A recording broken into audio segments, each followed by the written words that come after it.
फारस देश भी हिंदुस्तान और चीन के समान था और कई नरेश उसके अधीन थे। वहां का राजा महाप्रतापी और बड़ा तेजस्वी था और न्यायप्रिय होने के कारण प्रजा को प्रिय था। उस बादशाह के 2 बेटे थे, जिनमें बड़े लड़के का नाम शहरयार और छोटे लड़के का नाम शाहजमा था। दोनों राजकुमार गुणवान, वीर धीर और शीलवान थे। जब बादशाह का देहांत हुआ तो शहजादा शहरयार गद्दी पर बैठा और उसने अपने छोटे भाई को, जो उसे बहुत मानता था, तातार देश का राज्य, सेना और खजाना दिया। शाहजमा अपने बड़े भाई की आज्ञा में तत्पर हुआ और देश के प्रबंध के लिए समरकंद को, जो संसार के सभी शहरों से उत्तम और बड़ा था, अपनी राजधानी बनाकर आराम से रहने लगा। जब उन दोनों को अलग हुए 10 वर्ष हो गए तो बड़े ने चाहा कि किसी को भेजकर उसे अपने पास बुलाए। उसने अपने मंत्री को उसे बुलाने की आज्ञा दी और मंत्री यह आज्ञा पाकर बड़ी धूमधाम से विदा हुआ। जब वह समरकंद शहर के समीप पहुंचा तो शाहजमा ये समाचार सुनकर उसकी अगवानी को सेना लेकर अपनी राजधानी से रवाना हुआ और शहर के बाहर पहुंचकर मंत्री से मिला। वह उसे देखकर प्रसन्न हुआ। शाहजमा अपने भाई शहरयार का कुशलक्षेम पूछने लगा। मंत्री ने शाहजमा को दंडवत कर उसके भाई का हाल कहा। वह मंत्री बादशाह शहरयार का परम आज्ञा पालक था और उससे प्रेम करता था। शाहजमा ने उससे कहा कि भाई, मेरे अग्रज ने तुम्हें मुझे लेने को भेजा, इस बात से मुझको अत्यंत हर्ष हुआ। उनकी आज्ञा मेरे शिरोधार्य है। अगर भगवान ने चाहा तो 10 दिन में यात्रा की तैयारी करके और शासन में अपना प्रतिनिधि नियुक्त कर तुम्हारे साथ चलूंगा।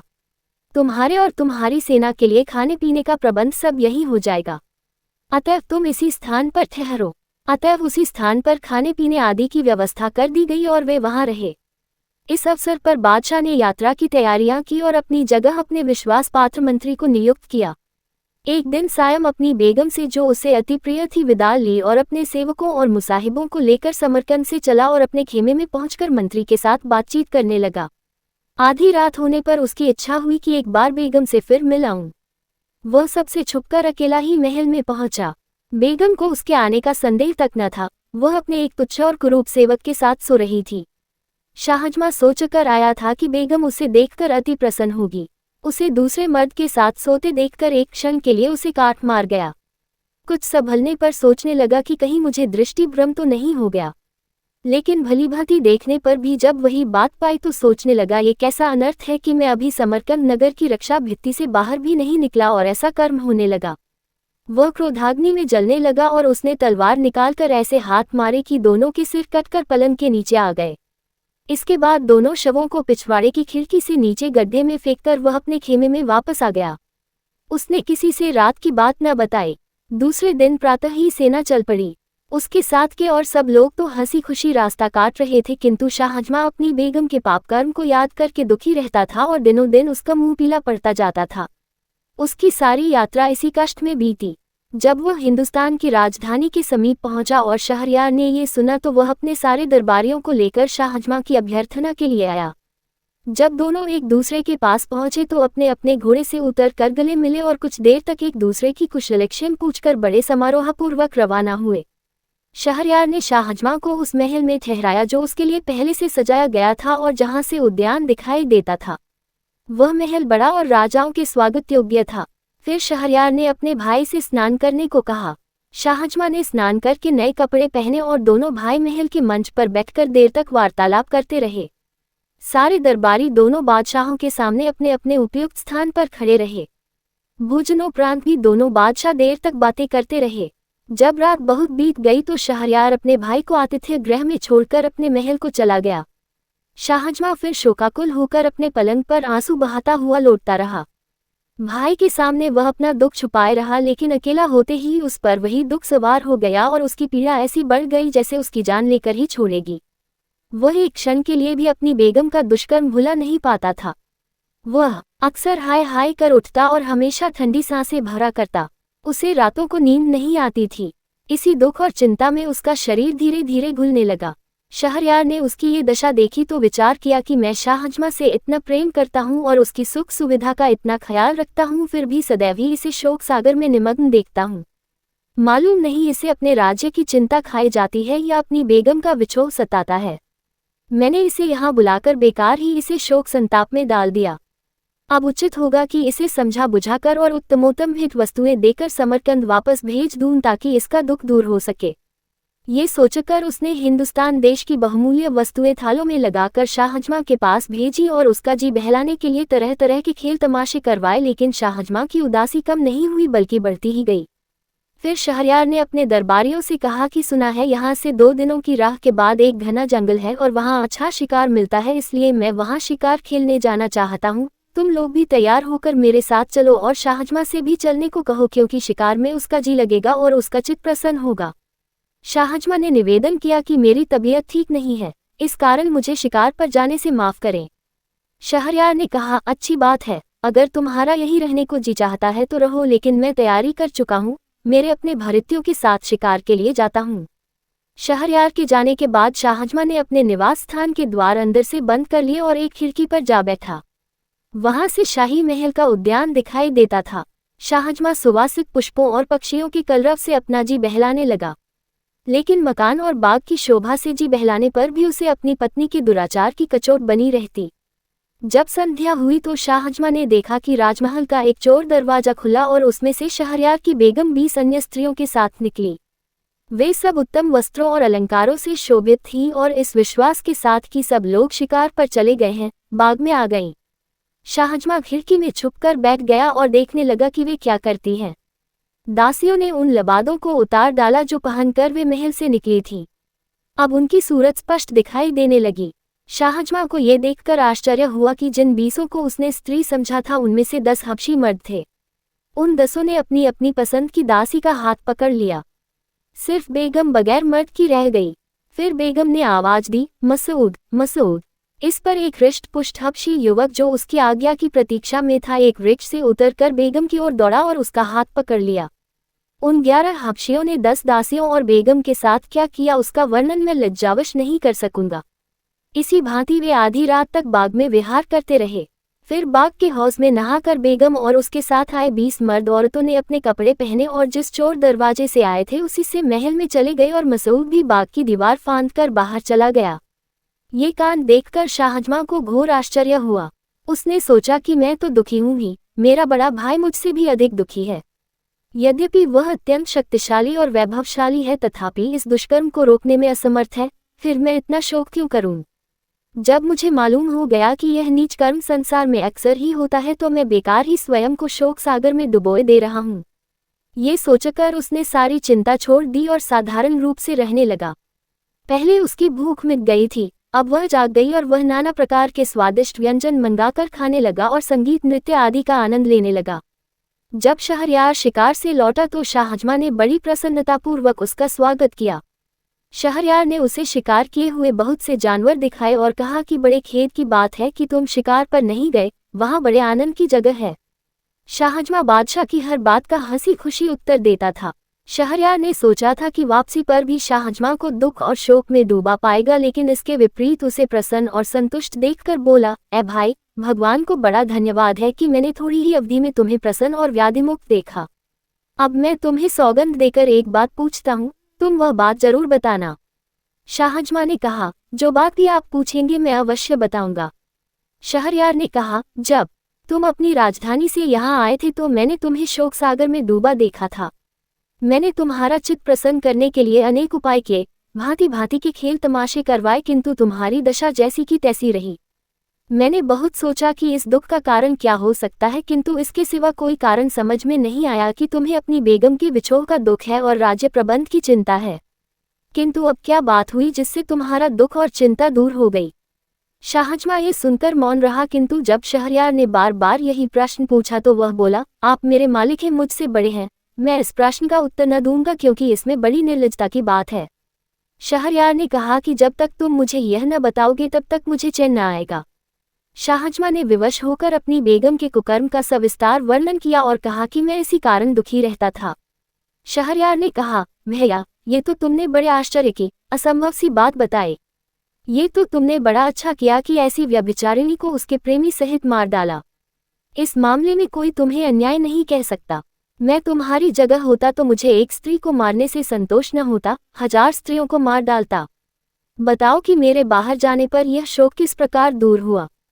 शाहजमां ने कहा, मुझे ये बात कहते डर लगता है कि ऐसा न हो कि यह सुनकर आपको मुझसे भी अधिक दुख हो। शहरयार ने कहा कि भाई, तुमने ये कहकर मेरी उत्कंठा और बढ़ा दी है, मुझे अब इसे सुने बगैर चैन न आएगा, इसलिए यह बात जरूर बताओ। विवश होकर शाहजमा ने मसूद, दसोदासियों और बेगम का सारा हाल बताया और बोला, ये घटना मैंने अपनी आंखों से देखी है और समझ लिया है कि सारी स्त्रियों के स्वभाव में दुष्टता और पाप होता है, और आदमी को चाहिए कि उनका भरोसा न करे। मुझे ये सारा कांड देखकर अपना दुख भूल गया है और इसीलिए मैं निरोग और प्रसन्नचित दिखाई देता हूँ। ये हाल सुनकर भी शहरयार को अपने भाई के कथन पर विश्वास न हुआ। वह क्रुद्ध स्वर में बोला, क्या हमारे देश की सारी बेगमें व्यभिचारिणी हैं? मुझे तुम्हारे कहने का विश्वास नहीं होगा जब तक मैं खुद अपनी आंखों से यह न देख लूं। संभव है तुम्हें भ्रम हुआ हो। शाहजमा ने कहा, भाई साहब, आप खुद देखना चाहते हैं तो ऐसा कीजिए कि दोबारा शिकार के लिए आज्ञा दीजिए। हम आप दोनों फौज के साथ शहर से कूच करके बाहर चलें। दिन भर अपने खेमों में रहे और रात को चुपचाप इसी मकान में आ बैठें। फिर निश्चय ही आप वह सारा व्यापार अपनी आंखों देख लेंगे जो मैंने आपको बताया है। शहरयार ने यह बात स्वीकार करके दरबारियों को आज्ञा दी कि कल मैं फिर शिकार को जाऊंगा। अतः दूसरे दिन प्रातःकाल ही दोनों भाई शिकार को चले और शहर के बाहर जाकर अपने खेमों में ठहरे। जब रात हुई तो शहरयार ने मंत्री को बुलाकर आज्ञा दी कि मैं एक जरूरी काम से जा रहा हूँ, तुम फौज के किसी आदमी को यहाँ से जाने न देना। तत्पश्चात दोनों भाई घोड़ों पर सवार होकर गुप्त रूप से शहर में आए और सवेरा होने के पहले ही शाहजमा के महल की उसी खिड़की में आ बैठे जिससे शाहजमा ने सारा कांड देखा था। सूर्योदय के पूर्व ही महल का चोर दरवाजा खुला और कुछ देर में बेगम अपने उन्हीं स्त्री वेशधारी हबशियों के साथ वहां से निकलकर बाग में आए और मसूद को पुकारा। ये सारा हाल जो न कहने के योग्य है न सुनने के देखकर शहरयार अपने मन में कहने लगा कि हे भगवान, ये कैसा अनर्थ है कि मुझ जैसे महान नृपति की पत्नी ऐसी व्यभिचारिणी हो। फिर वह शाहजमा से बोला कि यह अच्छा रहेगा कि हम इस क्षणभंगुर संसार को, जिसमें एक क्षण आनंद का होता है दूसरा दुख का, छोड़ दे और अपने देशों और सेनाओं का परित्याग करके अन्य देशों में शेष जीवन काटे और इस घृणित व्यापार के बारे में किसी से कुछ न कहें। शाहजमा को ये बात पसंद नहीं आई, किंतु अपने भाई की अत्यंत दुखी दशा देखकर उसने इनकार करना ठीक न समझा और बोला, भाई साहब, मैं आपका अनुचर हूँ और आपकी आज्ञा को पूर्ण रूप से मानूंगा, लेकिन मेरी एक शर्त है। जब आप किसी व्यक्ति को अपने से अधिक इस दुर्भाग्य से पीड़ित देखें तो अपने देश को लौटाएं। शहरयार ने कहा, मुझे तुम्हारी यह शर्त स्वीकार है, लेकिन मेरा विचार है कि संसार में किसी मनुष्य को हमारे जैसा दुख नहीं होगा। शाहजमा ने कहा, थोड़ी सी ही यात्रा करने पर आपको इस बात का पता अच्छी तरह से चल जाएगा। अतः वे दोनों छुपकर एक सुनसान रास्ते से नगर के बाहर एक ओर को चले। दिन भर चलने के बाद रात को एक पेड़ के नीचे लेटकर सो रहे। दूसरे दिन प्रातःकाल वे वहां से भी आगे चले और चलते चलते एक मनोरम वाटिका में पहुंचे जो एक नदी के तट पर बनी हुई थी। इस वाटिका में दूर दूर तक घने और बड़े बड़े वृक्ष लगे थे। वहां एक वृक्ष के नीचे बैठकर वे सुस्ताने लगे और बातचीत करने लगे। थोड़ी ही देर हुई थी कि एक भयानक शब्द सुनकर दोनों अत्यंत भयभीत हुए और कांपने लगे। कुछ देर में देखा कि नदी के जल में दरार हुई और उसमें से एक काला खंभा निकलने लगा। वह इतना ऊंचा हो गया कि उसका ऊपरी भाग आकाश के बादलों में लुप्त हो गया। ये कांड देखकर दोनों भाई और भी भयभीत हुए और एक ऊंचे वृक्ष पर चढ़कर उसकी डालियों और पत्तों में छुपकर बैठ गए। उन्होंने देखा कि काला खंभा नदी के तट की ओर बढ़ने लगा और तट पर आकर एक महाभयानक दैत्य के रूप में परिवर्तित हो गया। अब वे दोनों और भी घबराए और एक और ऊंची डाल पर जा बैठे। दैत्य नदी तट पर आया तो उन्होंने देखा कि उसके सिर पर एक शीशे का बड़ा और मजबूत संदूक है जिसमें पीतल के 4 ताले लगे हैं। दैत्य ने नदी तट पर आकर सिर से संदूक उतारा और उसी वृक्ष के नीचे रख दिया जहां दोनों भाई छुपे थे। फिर उसने कमर से लटकती हुई 4 चाबियों से संदूक के चारों ताले एक एक करके खोले। संदूक खोला तो उसमें से एक अति सुंदर स्त्री निकली जो उत्तमोत्तम वस्त्राभूषणों से अलंकृत थी। दैत्य ने स्त्री को प्रेम दृष्टि से देखा और कहा, प्रिय, तू सुंदरता में अनुपम है। बहुत दिन हो गए जब मैं तुझे तेरे विवाह की रात को उड़ा लाया था। इस सारे काल में तू बड़ी निष्कलंक और मेरे प्रति वफादार रही है। मुझे इस समय बड़ी नींद आ रही है, इसलिए तेरे निकट सोना चाहता हूँ। ये कहकर वह महाभयानक आकृति वाला दैत्य उस स्त्री की जंघा पर सिर रख कर सो रहा। उसका शरीर इतना विशाल था कि उसके पांव नदी के जल को छू रहे थे। सोते समय उसकी सांस का स्वर ऐसा हो रहा था जैसे बादल गरज रहे हों। सारा वातावरण उस ध्वनि से कंपायमान हो रहा था। एक बार संयोग से जब स्त्री ने ऊपर की ओर देखा तो उसे पत्तियों में छुपे हुए दोनों भाई दिखाई दिए। उसने दोनों को नीचे उतरने का संकेत किया। उसके उद्देश्य को समझकर दोनों का भय और बढ़ा। दोनों ने इशारे ही से उससे विनती की कि हमें पेड़ ही पर छुपा रहने दो। स्त्री ने धीरे से दैत्य का सिर अपनी गोद से उतारकर पृथ्वी पर रख दिया और उठकर उनको धैर्य देते हुए बोली कि कोई भय की बात नहीं है, तुम नीचे उतर आओ और मेरे समीप बैठो। उसने ये भी धमकी दी कि अगर न आओगी तो मैं दैत्य को जगा दूंगी और वह तुम दोनों को समाप्त कर देगा। ये सुनकर वे बहुत डरे और चुपचाप नीचे उतर आए। वह स्त्री मुस्कुराती हुई दोनों का हाथ पकड़कर एक वृक्ष के नीचे ले गई और उनसे अपने साथ संभोग करने को कहा। पहले तो उन दोनों ने इनकार किया, किंतु फिर उसकी धमकी से डरकर वह जैसा चाहती थी उसके साथ कर दिया। इसके बाद स्त्री ने उनसे उनकी एक एक अंगूठी मांग ली। फिर उसने एक छोटी सी संदूकची निकाली और उनसे पूछा कि जानते हो इसमें क्या है और किस लिए है। उन्होंने कहा, हमें नहीं मालूम, तुम बताओ इसमें क्या है। उस सुंदरी ने कहा, इसमें उन लोगों की निशानियां हैं जो तुम्हारी तरह मुझसे संबंध कर चुके हैं। ये 98 अंगूठियां थीं और तुम्हारी 2 मिलने से 100 हो गईं। इस दैत्य की इतनी कड़ी निगरानी के बाद भी मैंने 100 बार ऐसी मनमानी की है। ये दुराचारी दैत्य मुझ पर इतना आसक्त है कि क्षण भर के लिए भी मुझे अपने से अलग नहीं करता और बड़ी देखभाल के साथ मुझे इस शीशे के संदूक में छुपाकर समुद्र की तलहटी में रखता है। लेकिन उसकी सारी चालाकी और रक्षा प्रबंध पर भी मैं जो चाहती हूँ वह करती हूँ और इस बेचारे का सारा प्रबंध बेकार हो जाता है। अब मेरे हाल से तुम समझ लो कि स्त्री जब कामासक्त होती है तो कोई भी उसे दुष्कर्म से रोक नहीं सकता। इसके पश्चात वह उनकी अंगूठियां लेकर अपनी जगह आई। उसने दैत्य का सिर फिर अपनी गोद में रख लिया और इन दोनों को संकेत किया कि चले जाओ। दोनों वहां से चल दिए और जब बहुत दूर निकल गए तो शाहजमा ने अपने बड़े भाई शहरयार से कहा, देखिए, इतनी सुरक्षा और कड़े प्रबंध पर भी यह स्त्री अपने मन की अभिलाषा पूरी कर रही है। ये भी देखिए कि दैत्य को उस पर कितना विश्वास है और वह उसकी निष्कलंकता की कैसी प्रशंसा कर रहा था। अब आप ही न्यायपूर्वक बताएं कि इस बेचारे पर हम लोगों से अधिक दुर्भाग्य है या नहीं। हम जो बात ढूंढने निकले थे वह हमें मिल गई।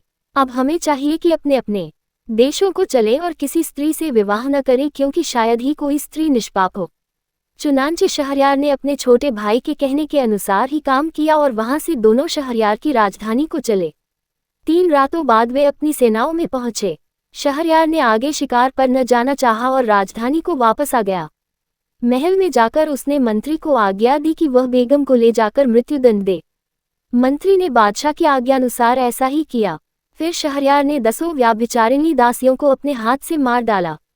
इसके बाद शहरयार ने सोचा कि कोई ऐसा उपाय करूं कि विवाह के बाद मेरी बेगम को कर्म का अवसर ही ना पा सके। अतः उसने निश्चय किया कि रात को विवाह करूं और सवेरे ही बेगम को मरवा दूं। तत्पश्चात उसने अपने भाई शाहजमा को विदा किया। वह शहरयार की दी हुई अमूल्य भेंटों को लेकर अपनी सेना के साथ समरकंद चला गया। शाहजमा के जाने के बाद अपने प्रधानमंत्री को आज्ञा दी कि वह विवाह हेतु किसी सामंत की बेटी को लाए। प्रधानमंत्री ने एक अमीर की बेटी ला खड़ी की। शहरयार ने उससे विवाह किया और रात भर उसके साथ बिताकर सुबह मंत्री को आज्ञा दी कि इसे ले जाकर मार डालो और रात के लिए फिर किसी सरदार की सुंदरी बेटी मेरे विवाहार्थ ले आना। मंत्री ने उस बेगम को मार डाला और शाम को एक और अमीर की बेटी ले आया और दूसरे दिन उसे भी ले जाकर मार डाला। इसी प्रकार शहरयार ने सैकड़ों अमीरों सरदारों की बेटियों से विवाह किया और दूसरी सुबह उन्हें मरवा डाला। अब सामान्य नागरिकों की बारी आई। साथ ही इस जघन्य अन्याय की बात सब जगह फैल गई। सारे नगर में शोक, संताप और रोदन की आवाजें उठने लगीं। कहीं पिता अपनी पुत्री को मृत्यु पर 8-8 आंसू रोता था, कहीं लड़की की माता पछाड़े खाती थी। जो कन्याएं अभी तक बच रही थी उनके माता पिता और सगे संबंधी अत्यंत दुखी रहते थे। कई लोग अपनी बेटियों को लेकर देश छोड़ गए और अन्य देशों में जा बसे। वहां के मंत्री की 2 कुंवारी बेटियां थीं। बड़ी का नाम शहरजाद और छोटी का नाम दुनियाजाद था। शहरजाद अपनी बहन और सहेलियों से अधिक तीक्ष्ण बुद्धि थी। वह जो बात भी सुनती या किसी पुस्तक में देखती उसे कभी नहीं भूलती थी। वार्तालाप के गुण में भी प्रवीण थी। उसे बहुत प्राचीन मनीषियों की आख्यायिकाएं और कविताएं जुबानी याद थी और स्वयं गद्य पद्य रचना में निपुण थी। इन सारे गुणों के अतिरिक्त उसमें अद्वितीय सौंदर्य भी था। एक दिन उसने पिता से कहा कि मैं आपसे कुछ कहना चाहती हूँ, लेकिन आपको मेरी बात माननी होगी। मंत्री ने कहा, यदि तेरी बात मानने योग्य होगी तो मैं अवश्य मानूंगा। शहरजाद ने कहा कि मेरा निश्चय है कि मैं बादशाह को इस अन्याय से रोकूं जो वह कर रहा है, और जो कन्याएं अभी बची है उनके माता पिता को चिंतामुक्त कर दूं। मंत्री ने कहा, बेटी, तुम ये हत्याकांड किस प्रकार रोक सकती हो? तुम्हारे पास कौन सा उपाय ऐसा हो सकता है जिससे यह अन्याय बंद हो? शहरजाद बोली, यह आपके हाथ में है। मैं आपको अपनी सौगंध देकर कहती हूँ कि मेरा विवाह बादशाह के साथ कर दीजिए। मंत्री यह सुनकर कांपने लगा और बोला, बेटी तू पागल हो गई है क्या जो ऐसी वाहियात बातें कर रही है? क्या तुझे बादशाह के प्रण का पता नहीं है? तू सोच समझ कर बात किया कर। तू किस तरह बादशाह को इस अन्याय से रोक सकेगी? बेकार ही अपनी जान गंवाएगी। शहरजाद ने कहा, मैं बादशाह के प्रण को भली भांति जानती हूँ, परंतु अपने इस विचार को किसी प्रकार न छोड़ूंगी। यदि मैं अन्य कन्याओं की भांति मारी गई तो इस असार संसार से मुक्ति पा जाऊंगी, और अगर मैंने बादशाह को इस अत्याचार से विमुख कर दिया तो अपने नगर निवासियों का बड़ा हित कर सकूंगी। मंत्री ने कहा, मैं किसी प्रकार तेरी यह इच्छा स्वीकार नहीं कर सकता। मैं तुझे जानते बूझते ऐसी विकट परिस्थिति में कैसे डाल सकता हूँ? अजीब सी बात है कि तू मुझसे कहती है कि मेरी मौत का सामान कर दो। कौन सा पिता ऐसा होगा जो अपनी प्यारी संतान के लिए ऐसा करने का सोच भी सकेगा? तुझे चाहे अपने प्राण प्यारे ना हो, लेकिन मुझसे यह नहीं हो सकता कि तेरे खून से हाथ रिंगूं। शहरजाद फिर भी अपनी जिद पर अड़ी रही और विवाह की प्रार्थी रही। मंत्री ने कहा, तू बेकार ही मुझे गुस्सा दिला रही है। आखिर क्यों तू मरना चाहती है? क्यों अपने प्राणों से इतनी रुष्ट है? सुन ले, जो भी व्यक्ति किसी काम को बगैर सोच विचार के करता है उसे बाद में पछताना पड़ता है।